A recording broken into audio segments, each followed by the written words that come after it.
Well, I have to leave for work, so I really will have to make this fairly short in terms of trying to look back on the week. So, one bit of news is very, very recent, but I'll save that till later.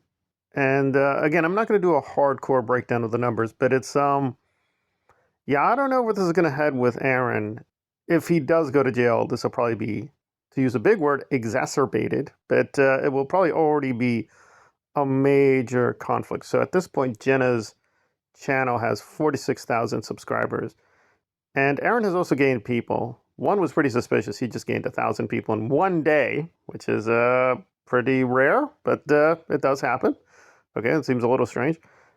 And his live, where he did live protest technically with Jenna, got 29,000 people.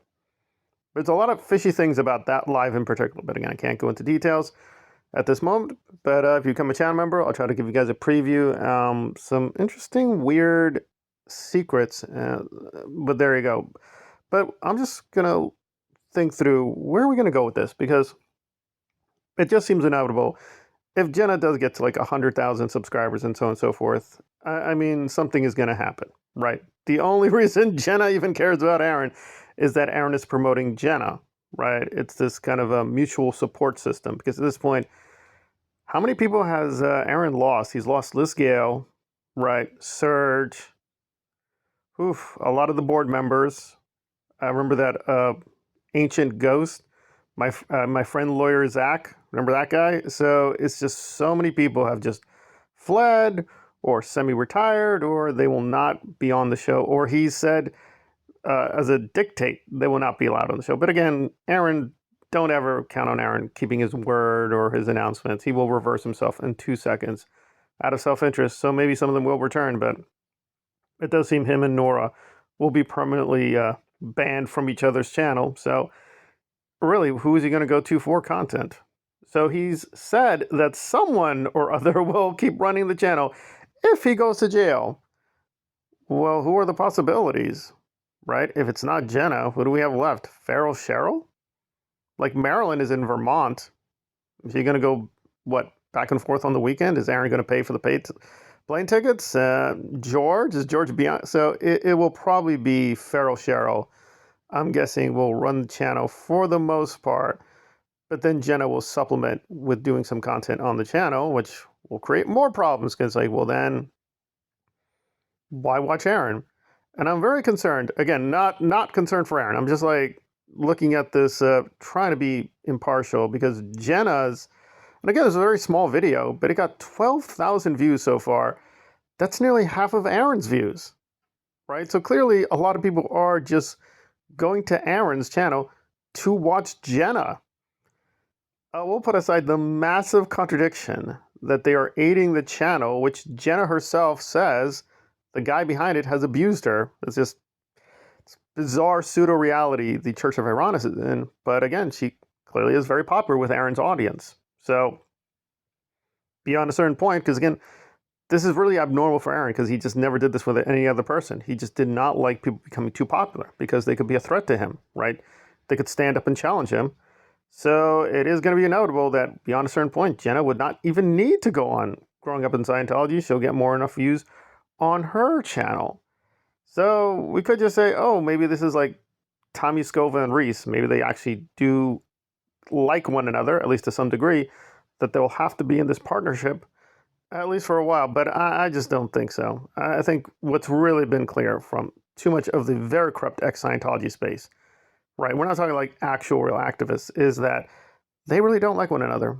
They despise one another. So it's always just restraining a lot of anger on both sides. So either Aaron is able to just have good behavior for a long time, which is very not likely. That is not likely to happen. And Jenna will be a good soldier. But I'm guessing something's going to happen. There's going to be a tipping point where she doesn't need him anymore, and the claws will come out, and inevitably there will be a fight. Again, just based on past behavior, but I'm speculating. But yeah, that 12,000 views should be really alarming to Aaron, that people will, if they have a choice on Growing Up in Scientology, watch Jenna over Aaron. That can't be good news. Okay, so I will not be able to do a full review of the recent Nora video. And I hate to tease it that there were tons of lies in that video, but there were tons of lies in that video. And the main target was DOA, or now Laura of Gladflies. He's become a Gadfly or whatever. She did stomp through other people, but clearly Scott was the main target. And I'm going to do something for channel members soon to try to situate the hatred. Kind of head scratching about what exactly Nora's goal is. But she was kind of trying to lay down the law of what DOA can and cannot do.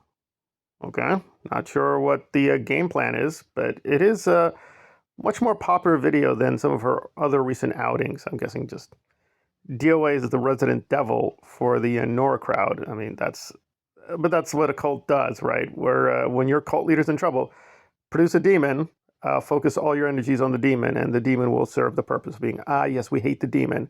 We love you again. And there we are. So I'm going to have to be very careful with this update. Okay, so, and it's very strange because Nora is implicated in this. So Dana, I mean, technically she was talking about Doug Scott Kramer, but it soon went into these tangents, was basically threatening and attacking the McLaurys, and the McLaurys responded with some pretty harsh posts of their own, trying to correct her and accusing her of being a liar, and so on and so forth. So it seemed like there was a very big battle brewing. And now the McLaurys have done this very weird update. And again, I do have some personal knowledge here, but I have to be very careful because, and I'll be totally honest, they were like threatening me. So, okay, fine, whatever. But I think this is all pretty silly. But I do believe if anybody contacts me, it's private. So I will try not to violate any privacy. That's just me. Not that these people really respect that rule, but whatever. So now the McLaurys are saying, it's all well and good because apparently Dana's son has married a daughter by the McLaurys. So they're now connected to one another genetically through marriage. I'm like, okay, because apparently the son and daughter have a child. So they're like, oh, the war's over. We're pro Dana now. We're team Dana. But with all the time with these people, it's always like these weird mind puzzle games going on here because I thought Dana made it a rule for a long time. You could never even use her last name. But apparently that day is over and they're just freely using her last name. But so is Dana. You can now look up Dana's last name very easily. I was like, Ben, for a while, she's like, my last name is a holy name. It's all that protects me against the Process Church and the Satanicus. Okay, I guess, I don't know. Dana's been working out, or she's training, or she's Sarah Connor now. She can just do kung fu. I don't know. Anyway, I'm just trying to sum up the madness for you guys. So apparently the war is over. To quote David Miscavige, the war is over. The war is over. So that's the official soundings that the Dana McLaury war is, for now, technically over. The Jenna Aaron war may get started, and Nora's war with DOA continues. And there you are. And I will try to get to the other craziness in the other channels, but I really do have to go. So be safe. I will see you guys soon. Thanks for listening.